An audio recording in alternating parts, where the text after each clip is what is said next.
तरह 10 89 को हम लोग लिख सकते हैं यहाँ पे कि 10 90 माइनस 1 अंश। जो लोग त्रिकोणमिति पढ़े होंगे उनको बिल्कुल अच्छे तरीके से याद हो रहा होगा। तो 10 90 माइनस थीटा कॉट थीटा, इसी तरह 10 90 माइनस 2 अंश, ये हो जाएगा आपका कॉट 2 अंश, होगा कि नहीं? बिल्कुल। Into 10 90 minus theta cot theta, 10 90 minus 1 अंश, ये हो जाएगा कॉट 1 अंश, होगा? बिल्कुल होगा।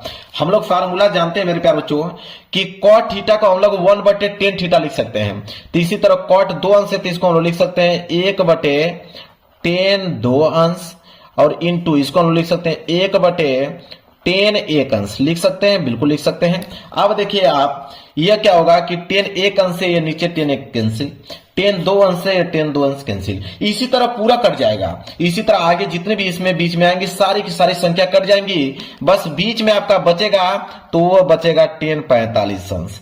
बीच में सिर्फ आप लोगों का 10 45 अंश बचेगा, और 10 45 अंश का मान होता है मेरे प्यारे बच्चों 1। तो इसका आंसर क्या हो जाएगा मेरे प्यारे बच्चों? 1 हो जाएगा।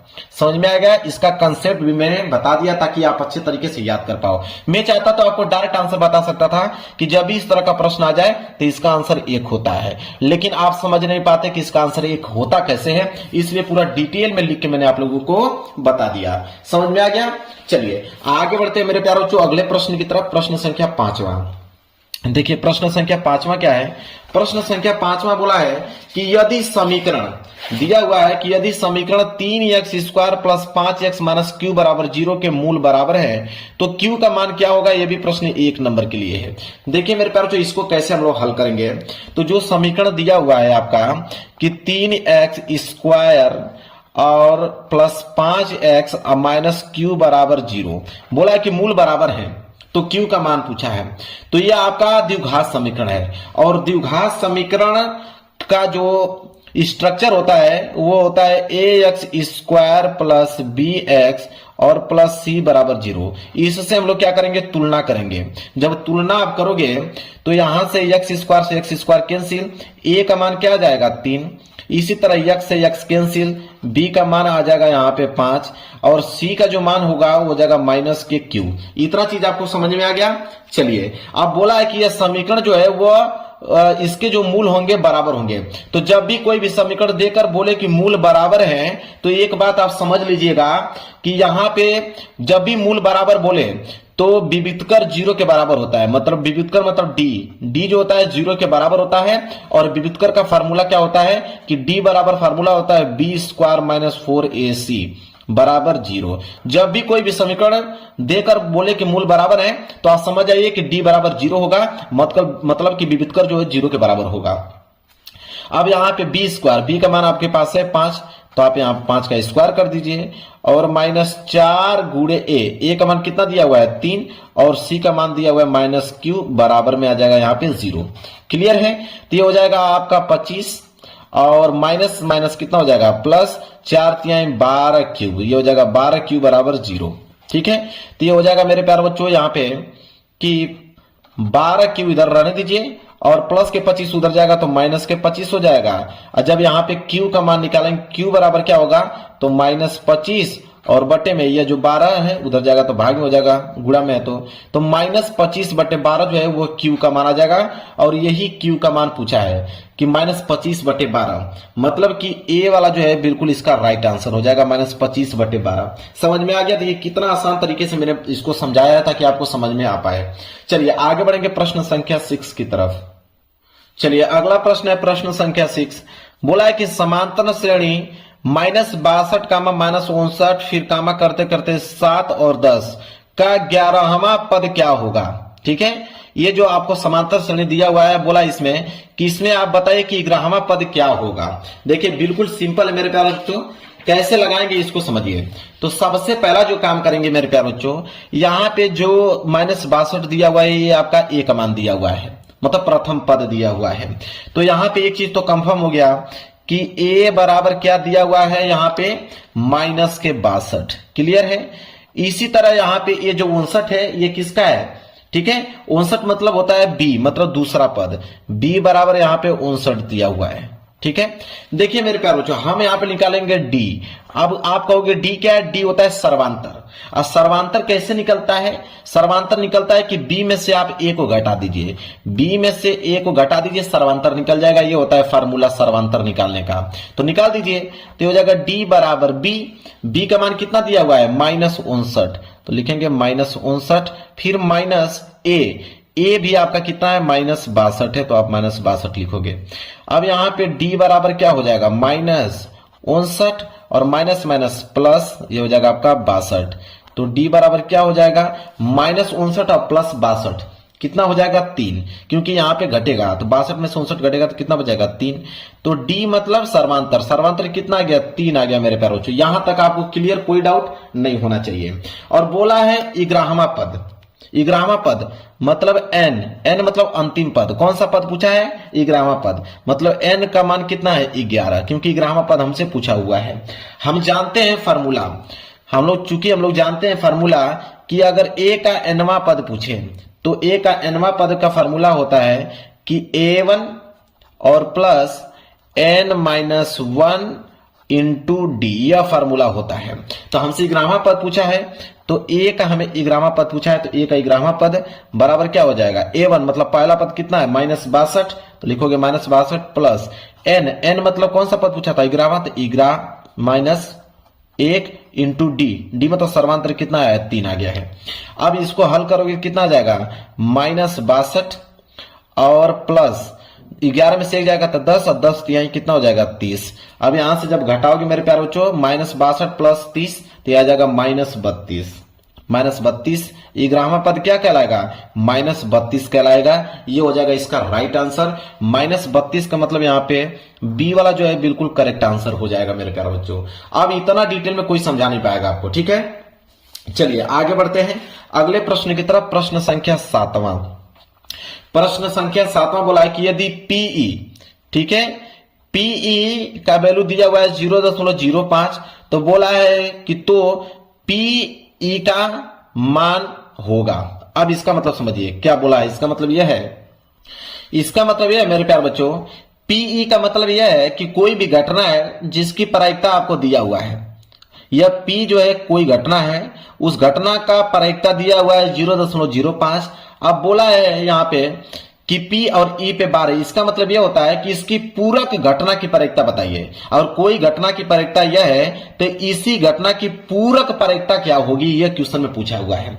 तो इसका लॉजिक होता है मेरे प्यारे बच्चों, जब भी पूरक घटना की प्रायिकता पूछे तो यहां पे कैसे हम लोग लगाते हैं, इसका फॉर्मूला चलता है। देखिए, जब भी पूरक घटना की प्रायिकता आपसे पूछे तो वो क्या करते हैं हम लोग, एक में से जो प्रायिकता दी होती है उसको हम लोग घटा देते हैं। तो यहाँ पे आंसर क्या हो जाएगा? एक में से जो प्रायिकता दिया हुआ है, प्रायिकता क्या दिया हुआ है? 0.05।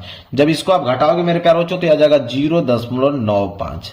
ये आ जाएगा इसकी पूरक घटना की प्रायिकता पी ई पे 12। तो 0.95 दिया हुआ है। बिल्कुल मेरे प्यारे बच्चों डी वाला ऑप्शन जो है बिल्कुल राइट आंसर हो जाएगा। समझ में आ गया आप लोगों को इस क्वेश्चन का मतलब। चलिए आगे बढ़ते हैं। अगला प्रश्न देख लीजिए क्या है। अगला प्रश्न है प्रश्न संख्या 8वां। प्रश्न संख्या 8वां दिया हुआ है कि एक थैले में 3 लाल और 5 काली गेंदें हैं। बोला है कि इस थैले में एक गेंद जो है या त्रिछाया निकाली जाती है तो गेंद के लाल होने की प्रायिकता क्या होगी? 1 नंबर के लिए प्रश्न है। बिल्कुल आसान प्रश्न है मेरे प्यारे बच्चों। देखिए कैसे इसको हल करेंगे। बोला हुआ है मेरे प्यारे बच्चों कि एक थैले में 3 लाल गेंद है, मतलब लाल का मतलब रेड गेंद कितनी है? 3। इसके बाद 5 काली गेंदे, काली का मतलब ब्लैक गेंदे कितनी है? 5 है। अब आप बताइए कि 3 जो है लाल गेंद है और 5 जो है काली गेंद है। तो अगर हम टोटल गेंदों की संख्या की अगर हम बात करेंगे, टोटल गेंद कितना हुआ? तो 5 और 3 कितना हुआ? 5 और प्लस 3 जोड़ोगे तो कितना हो जाएगा? 8। टोटल गेंद कितना हुआ? 8। ठीक है। अब बोला है कि लाल गेंद होने की प्रायिकता होगी। तो टोटल प्रायिकता क्या कहता है कि जितना टोटल है नीचे आप लिख लो, तो 8 टोटल गेंद है। अब इस 8 में से लाल गेंद होने की प्रायिकता, तो लाल गेंद कितना है? 3। तो यहां पे हो जाएगा 3, मतलब 3/8 जो इसका राइट आंसर हो जाएगा। और क्वेश्चन में पूछ ले यहीं पे कि काली गेंद होने की प्रायिकता, तो यहां पे 5 हो जाए, 5/8 हो जाता। क्लियर है? तो 3/8 जो इसका राइट आंसर हो जाएगा, मतलब ए वाला जो है बिल्कुल करेक्ट आंसर हो जाएगा इसका 3/8। समझ में आ गया? कोई भी डाउट आप लोगों को नहीं होना चाहिए। देखिए मेरे पास जो अगला प्रश्न है, प्रश्न संख्या 9, बोला है कि चित्र में, ये जो चित्र आप देख रहे हो, चित्र में बोला है कि डीई जो है वो बीसी के समानांतर है। मतलब ये जो डीई रेखा दिख रहा है, ये डीई रेखा जो है बीसी के समानांतर है। ठीक है? बोला है कि सीई की माप होगी, ये जो आपको सीई दिख रहा है इसका आपका मान पूछा है कि इसका मान क्या होगा, जिसमें एडी का मान दिया हुआ है 1.3 सेंटीमीटर, यहाँ बीडी का मान दिया हुआ 3.9 सेंटीमीटर, एई का मान दिया हुआ है 1.5 सेंटीमीटर। ये भी प्रश्न 1 नंबर के लिए है। देखिए इस प्रश्न को हम लोग कैसे हल करेंगे, इसको ध्यान से आप समझिए। बिल्कुल सिंपल प्रश्न है मेरे प्यारे बच्चों। देखिए इसको कैसे लगाएंगे, चित्र के माध्यम से समझिए। अब यहां पे आपको बोल दिया है कि डीई जो है बीसी के समानांतर है। यहां पे एक बात बोला है कि डीई जो है वो बीसी के क्या है, समानांतर है।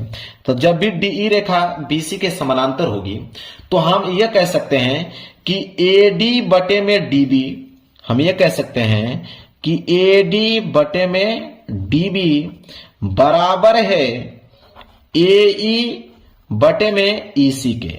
अब आपको ऐसा क्यों होता है, तो यह इसलिए होता है आधारभूत समानुपातिक प्रमेय से। यहां पे लिख भी देता हूं, यह इसलिए होता है जब भी डीई बीसी के समानांतर होगा तो हम यह कह सकते हैं कि आधारभूत समानुपातिकता नियम से, समानुपातिकता प्रमेय से, ठीक है, आधारभूत समानुपातिकता प्रमेय से। अब ध्यान से देखिए आप लोग, यहां पे अब वैल्यू ही आप लोगों को रखना है। एडी का मान कितना दिया हुआ है, 1.3 सेंटीमीटर, बटे में डीबी का मान दिया हुआ है 3.9 सेंटीमीटर, बराबर एई का मान दिया हुआ है 1.5 सेंटीमीटर, और यहां पे ईसी का मान तो हमसे पूछा ही है। तो आप देखिए कि 1.3 है तो इस दशमलव से दशमलव कैंसिल हो जाएगा। अब ये हो जाएगा 13 कम 13, 13 तिया 39, होगा कि नहीं? तो इधर हो जाएगा आपका 1/3 और बराबर जो हो जाएगा 1.5 और बटे में हो जाएगा यहाँ पे ईसी। और जब ईसी का मान निकालोगे तो ईसी का गुणा जब 1 में करोगे तो ये हो जाएगा आपका ईसी, और 3 का गुणा जब आप 1.5 में करोगे तो 15 तिया 45, ये हो जाएगा 4.5 सेंटीमीटर। अब ईसी का मान हमसे पूछा था और ईसी का मान निकल के हमारे सामने आ गया 4.5 सेंटीमीटर ईसी का मान। तो 4.5 दिया हुआ है, बिल्कुल डी वाला जो है बिल्कुल इसका राइट आंसर हो जाएगा। देखिए कितना सिंपल है, बहुत अच्छे तरीके से मैंने इसको समझाया है, नियम के साथ मैंने इसको समझाया है। क्लियर है? चलिए मेरे प्यारों को अगले प्रश्न की तरफ बढ़ते हैं। अगला प्रश्न देखिए क्या है।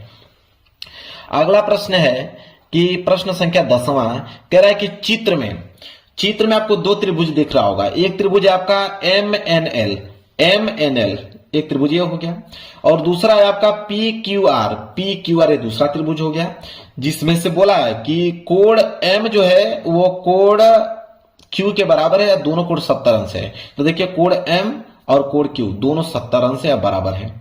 इसके बाद बोला है कि MN बराबर 3 सेंटीमीटर, MN का मान 3 सेंटीमीटर, और ML बराबर 4.5, तो ML बराबर 4.5 सेंटीमीटर।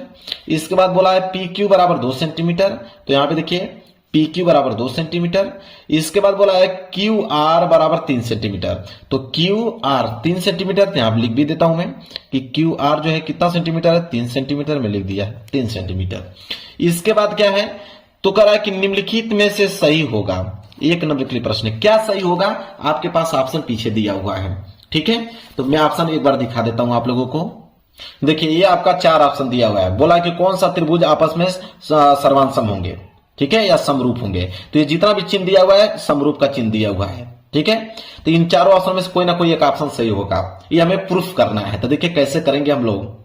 चलिए तो पहले जो मान दिया हुआ है उसको हम लोग यहाँ पे लिख देते हैं ताकि आसानी होगी।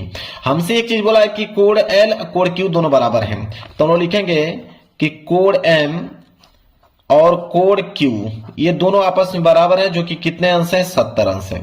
ये चीज क्लियर हो गया। और बोला है कि MN बराबर दिया हुआ है 3 सेंटीमीटर, इसको मैं यहां पे लिख देता हूं। इसके बाद बोला है ML बराबर दिया हुआ है 4.5 सेंटीमीटर। इसके बाद बोला है PQ का मान दिया हुआ है यहाँ पे 2 सेंटीमीटर। इसके बाद क्यू आर का मान दिया हुआ है यहां पे 3 सेंटीमीटर, इतना मान दिया हुआ है। ठीक है, अब ध्यान से आप लोगों को समझना है मेरे प्यारे बच्चों। अब यहां पे जो दो त्रिभुज आपको दिख रहे हैं, एक आपका MNL, एक आपका PQR। अब मैं यहां पे लिखता हूं, ध्यान समझिए। अब यहां पे दो त्रिभुज हैं, एक त्रिभुज आपका है कि NML, ठीक है, NML, एक त्रिभुज तो आपका हो गया NML, ठीक है, और तथा एक त्रिभुज आपका इधर दिया हुआ है कि QPR, एक त्रिभुज यहां पे दिया हुआ है QPR, दो त्रिभुज हमारे पास हैं। ठीक है, अब जिसमें से एक चीज और बोला है कि इसमें कोण M जो है वो कोण Q के क्या है, बराबर है, दोनों 70 अंश है। देखिए बिल्कुल आराम से समझा रहा हूं ताकि आप धीरे से समझ पाए इसको। साथ ही अब यहां आप लिखेंगे, साथ ही आप एक चीज और देख पा रहे होंगे कि साथ ही ये जो आप PQ का मान आप देख रहे हो कि PQ, अब एक चीज देखिए, ये आपका जो है PQ बटे में, समझिएगा, PQ बटे में MN हम कर सकते हैं। इस भुजा के बटे में इस भुजा को हम लोग कर सकते हैं, बिल्कुल कर सकते हैं। तो हम लोग लिखेंगे यहां पे मेरे प्यारे बच्चे कैसे कि PQ बटे में MN कर सकते हैं, बिल्कुल कर सकते हैं, बराबर। ठीक है, इसका मान आप इधर लिख लीजिए। PQ का मान कितना है, PQ का मान यहां पे 2 और बटे में MN का मान दिया हुआ 3। इतना चीज आपको कंफर्म हुआ कि नहीं, क्लियर है?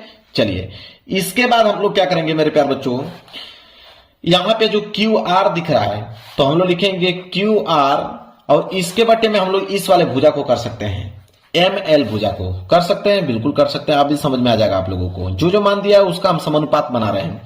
तो QR का मान तो दिया हुआ है 3 और बटे में ML का मान दिया हुआ है 4.5। क्लियर है?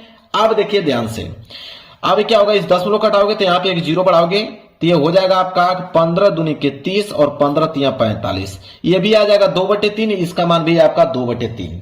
तो हम इसलिए यह कह सकते हैं कि ये PQ बटे में MN जो है वो तो बराबर हो गया किसके, QR बटे के ML के बराबर। मतलब ये दोनों बराबर हैं, तो इसलिए मैं इसको कह सकता हूं कि ये दोनों बराबर हो गए। ठीक है, तब ये दोनों बराबर हो गए तो हम लोग कह सकते हैं यहां पे मेरे प्यारे बच्चों, हम लोग यहां पे नियम कौन सा लगाएंगे कि दो त्रिभुज, यहां पे नियम लगेगा कि दो त्रिभुज की SAS, मतलब दो भुजाएं और एक कोण बराबर है। दोनों भुजाएं बराबर हो गए कि नहीं आपस में, और एक कोण 70 अंश बराबर हो गया। तो हम लिखेंगे दो त्रिभुज की SAS समरूपता कसौटी से, समरूपता कसौटी से हम यह कह सकते हैं, क्या कहेंगे कि कोण, अरे त्रिभुज NML समरूप है त्रिभुज किसके, PQR के। कह सकते हैं, बिल्कुल कह सकते हैं। जब दो भुजाएं और एक कोण बराबर हो तो हम आराम से कह सकते हैं कि ये दोनों त्रिभुज आपस में क्या है, समरूप है। तो कौन सा